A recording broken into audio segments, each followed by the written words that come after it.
Hey, what's up everybody? Brody here, and today I'm going to show you all how I produced my song Destiny featuring Original God. This video breakdown is going to have two different sessions because I made the loops separately and then flipped it into drums and vocals and everything. So I'm going to hop between a few different sessions to give the full effect of everything within this song.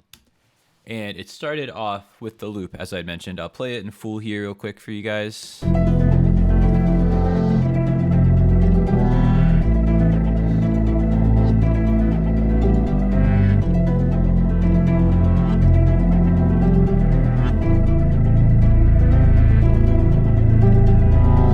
So yeah, even from the initial loop folder, a lot of times I might wind up flipping it, adding more things, or doing something different, whether it's like a different key, tempo, etc. when I turn it into a beat. But with this one, wound up staying same key and tempo, having pretty much the exact same feel to it. I just liked it so much, fit my voice already.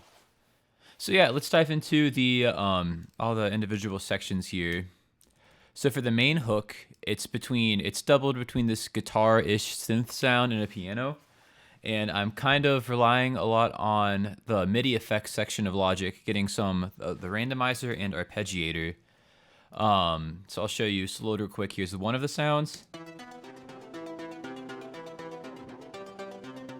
And then the other sound with the piano.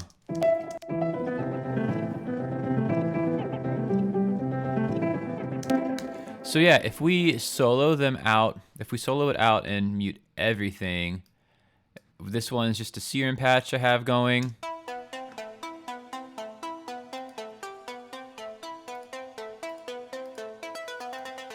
And I have this arpeggiator going on that is kind of just doing like octave jumping and giving a little more momentum, like just kind of doubling the speed and giving some more high-pitched notes. I add a shaper box of a tape stop. Just some more texture. Some shaping EQ. RC20.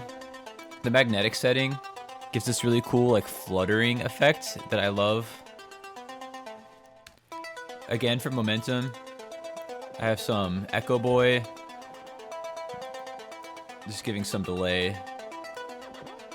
And then I throw halftime on at the very end. And I have it about 70% mix. It's not 100%. That way you can get like a little bit of both. And then the effects for the piano are pretty much exactly the same. The creative effects are the same, at least. I add a little bit of the Aphex Vintage Exciter to add some high end.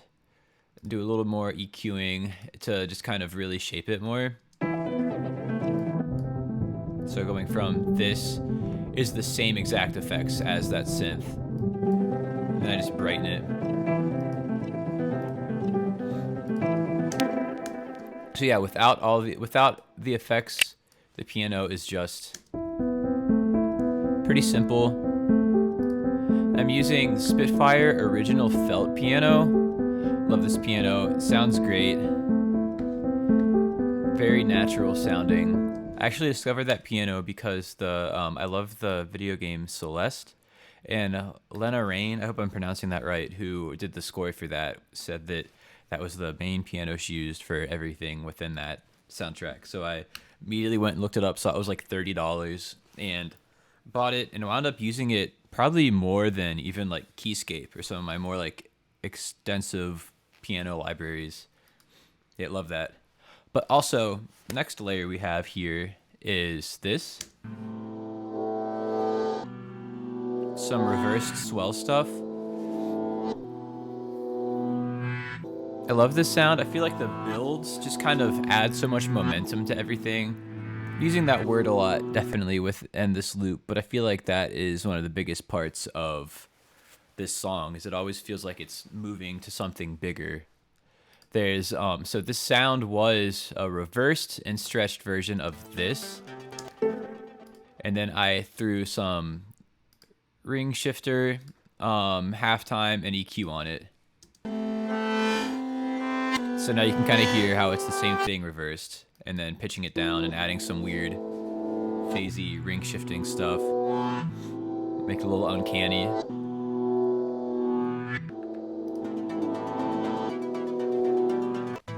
Love the sound of all that together.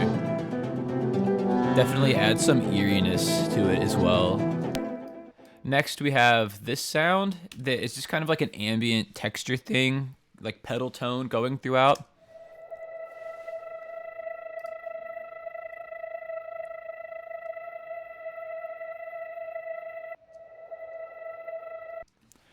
And that started from this sound here.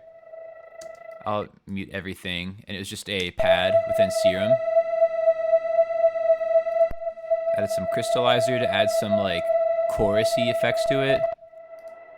Added a big weird FabFilter Pro R reverb. Pixelator to add a little bit of bit crushing. Little altar boy, give it an octave up. And just I like the weird artifacts that little altar boy adds, so that's another reason I use this as my pitch shifter. Some shaping EQ, more high end, cutting some resonant mids. Then at the end, that fluttering RC20 effect that I'd mentioned already. Again, I just think it adds really cool texture to everything. Then, because there's such a big reverb tail, I bounced it to audio. Didn't do anything else, but it just helps me tame that. And at the very end, a little respace action. I like the slow attack on it, and I did some pretty big EQ cuts. Just because I wanted it to be mostly in the low register. I didn't want it to be too busy of a loop. Of course, it does give it more energy, but I wanted this to be kind of more in the background.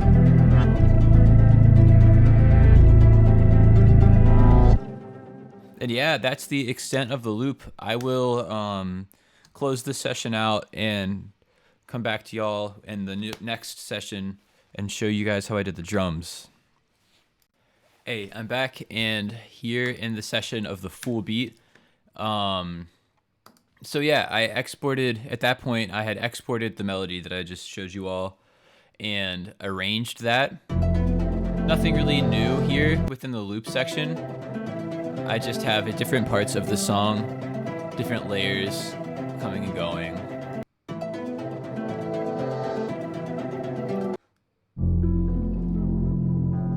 But yeah, that is one difference is in the verses, I wound up doing some extra half timing and texture things. So let's see here. Let's go through everything individually. I've already heard that, the guitar sound, piano,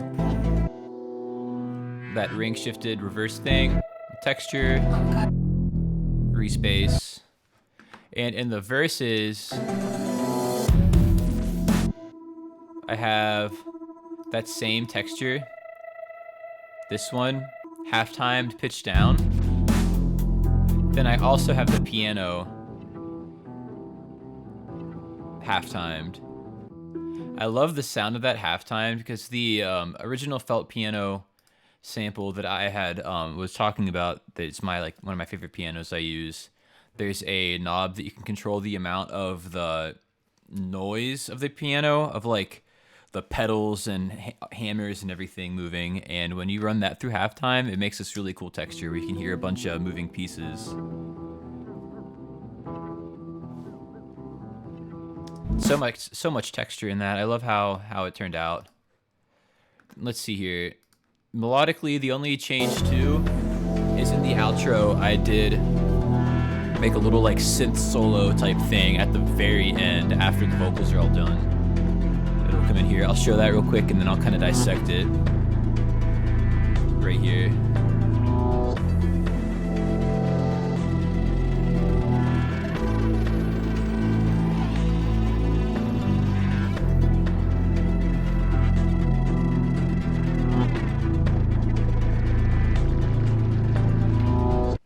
Yeah, so at the end of the outro, I just wanted to have something more happening and wanted to keep things interesting, Plus, I was just having fun with a bunch of automation at this stage of writing. So the sound is let's see, I'll solo it out real quick. And it stems from this sound. I think this is the right one I'm soloing. No, I lied. It stems from the original ambience that we use throughout everything. And just added a ton of extra effects to it. Let's see, let's go into the automation. So we have some more little altar boy, using the distortion of it a lot. Some Valhalla frequency echo, really fun plugins to automate. It does all kinds of weird goodness. And I think those are the Okay, so let's see here. I gotta remember all the things I did because I was just kind of going at it. So first off, little altar boy. This is a trick that I like to do with a lot of my production, and I think I might have mentioned this in my Fell Victim breakdown, but I like to use little altar boy to kind of paint melodies.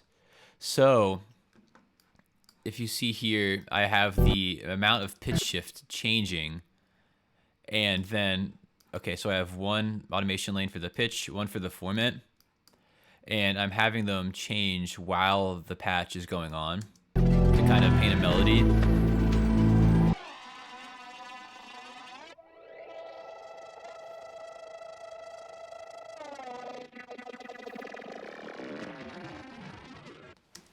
Yeah, so you can see the pitch there, format. I change it with the note, but kind of like opposite of it to keep things weird. And then at the end, it just goes down and descends into like madness. Next, we have Valhalla frequency echo.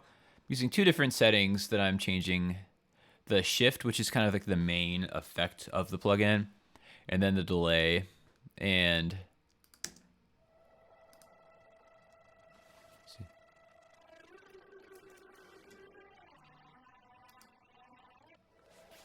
just add some more motion.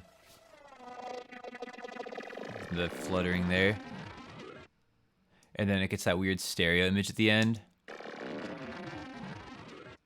It's like as it goes away, it's also moving like backwards. I love that effect of it. And then aside from that, what else do we have? Some EQ. I think, is this the EQ where everything's changing? No, this EQ is just some shaping. Is this the one? Nope, more shaping EQ. I used Soothe 2. And I used it on the hard setting and kind of cranked it. Just because with all the things I'm changing, it creates a lot of resonance.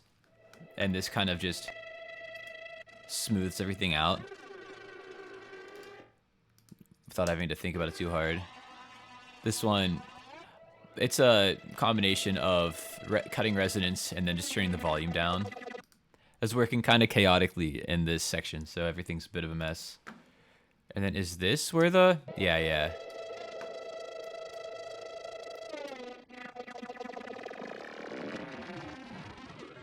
So I kind of automate the EQ to also, as all the effects are going crazy, that way it doesn't become too overpowering. The EQ is kind of pushing it down. So it kind of like gently fades away.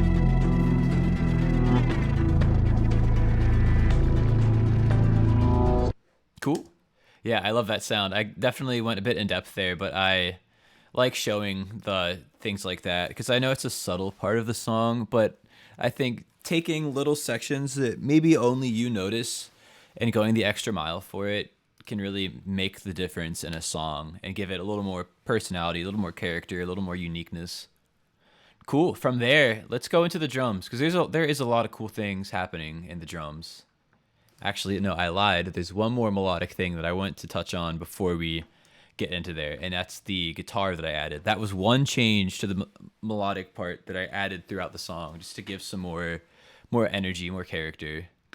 And it starts at the middle of the first verse. I start adding this MIDI guitar. It's like distorted. I have an arpeggiator on it just to play eighth notes. I'm just following the chord progression.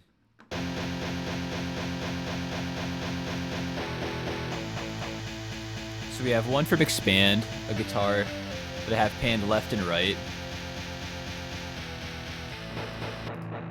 And then one from Omnisphere. I like the combination of them because the Omnisphere's palm muting is a little more realistic, and then the Expand one is a little more loud and like Sawtooth-esque. I thought they combined pretty well. I could have just recorded with my own guitars for this section, but I really like the extra character that the MIDI guitar gave. I talk about this a lot, but I love in my music finding the weird uncanny valley middle ground between like organic and inorganic. Of like, I love taking sound, like real sounds, and making them sound digital, and I love taking digital sounds and making them sound real. And so sometimes I'll do backwards choices like that. And then this, I believe, is just feedback that I added. Yeah. I bounced it in place, but in these guitar patches, they had some feedback baked into it. So I let it play for a really long time and then recorded a slice of the feedback. Added some shaper box, tape stop again to keep that rhythm going like the rest of the loop. And then I normally do volume fades in between, but at some points I did a tape stop fade. I like how that helps transition from sections. So we got like the hook into the verse. Just a little subtle swoosh, more than just like having like a white noise fade out, like fade in, fade out kind of thing. More anticipation, more momentum, kind of the word of the day with this beat. Cool. All right, now we will go into the drums. And we'll start off with the drums for the hook. Pretty simple, pretty basic, but I really like the groove that happens within it.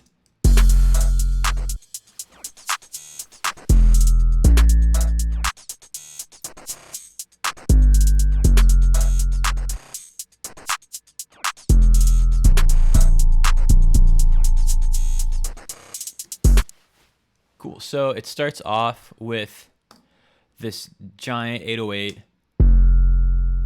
I love the sound of it. Huge.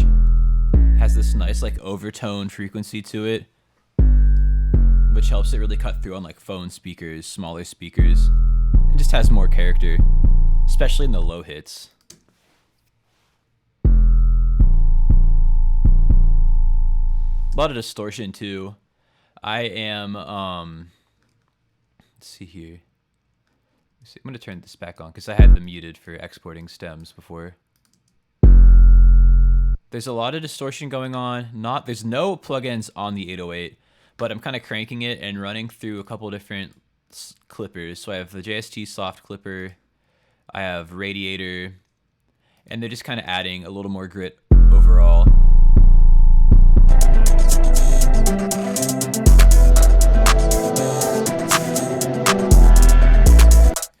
Some pretty simple hi-hats.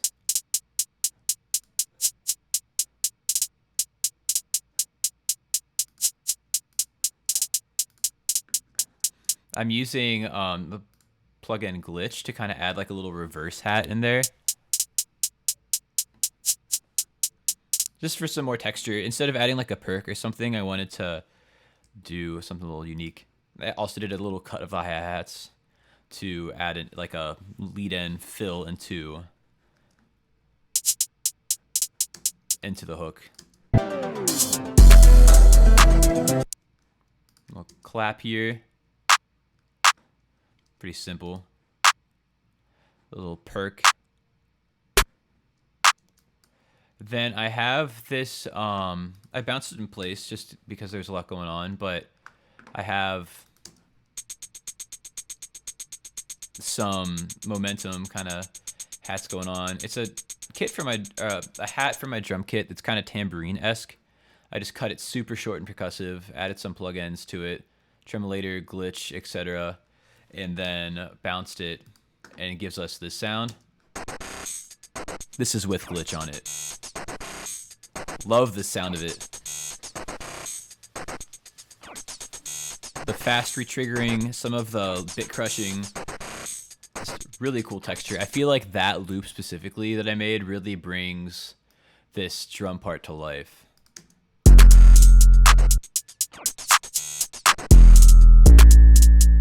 Pretty cool like that, but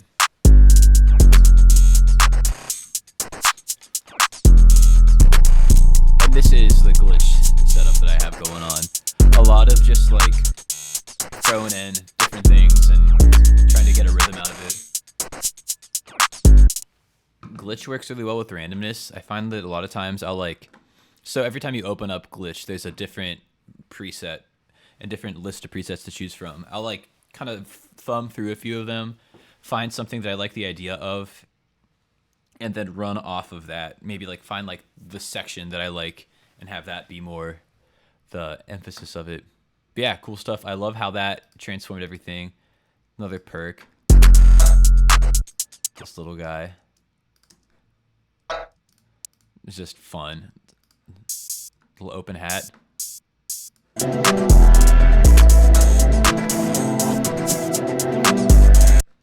And then some cymbals.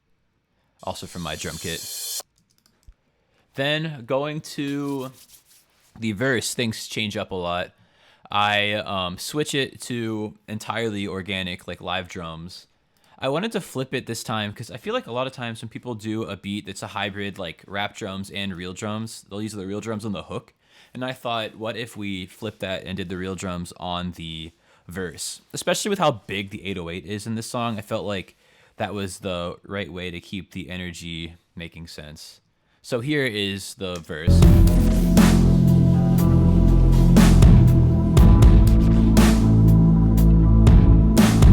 I have that same shaper box rhythm. I put that on so much in this song, just kind of glue it together. So without any effects, this is the sound. Running Easy Drummer. It's the pop punk kit, and it is the Decapitator preset, but with some changes to the mixer. I like really cranked the room mic and added a lot of width to it, and like width and wideness. A little EQ. Using the UAD distressor. And I have it about like a little more than 50% on the mix knob just to add some energy, parallel stuff. Shaper box, and then some more EQ. Love these drums so much. It sounds so good. And the width of it and everything, it like similar to the Uncanny Valley guitar stuff I was talking about of like kind of sounding real, kind of sounding fake. That's what I like about this is like it still has a little bit of a processed sound, especially like with the tape stop and everything.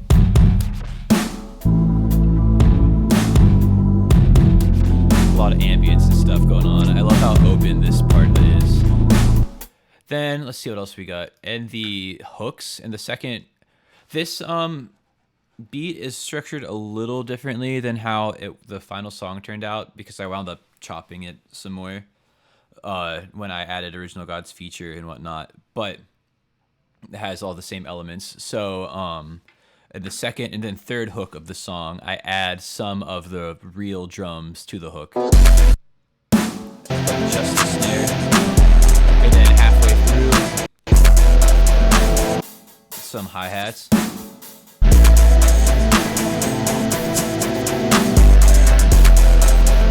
And then lastly, on the outro, I half-timed the drums. Real weird and spacey. It's kind of in the background, like a texture, you know? And yeah, that about sums it up. You put all the pieces together, and that's how Destiny was made. This one, probably one of the more in-depth instrumentals I've made in a while, where I'd like started off with the melody idea, added drums to it, added some more melodic elements to it, and then try to do like some genre bending changes between the sections, going from like hook to verse, etc. But really stoked with how this turned out. Really excited with the final product of the song. Even the Original Gods feature is crazy. Such a good verse. The screams layered in my last hook, I'm so excited about. We've been working together for years. I've mixed the last maybe 3 or 4 of his albums, and we've yet to do a song together. So when I wrote this song and had an open, thought it would just be the perfect time for us to combine on something that's like both of our styles put together, you know? Yeah, very excited about this song. And if you made it this far into the video, I really appreciate it. Thank you for watching. Thank you for supporting. It really does mean a lot. A couple quick plugs. I have in the description a link to my Discord if you're not already in there. It's a cool place to like talk music, discuss these things further, just hang out with people in general. I have a link to my Patreon where I'm always adding new exclusive content to. I'm planning on adding all of the stems to Destiny to my Patreon here to kind of let you dive in even more and like get hands-on with this type of video. So I hope that is helpful to all of you as well. Aside from that, yeah, if you have any questions of anything that I'm doing here or overall, feel free to comment on this video or DM me on Twitter, Instagram, Discord, etc., and I will get back to you as quickly as I can. Again, thank you so much, and peace out.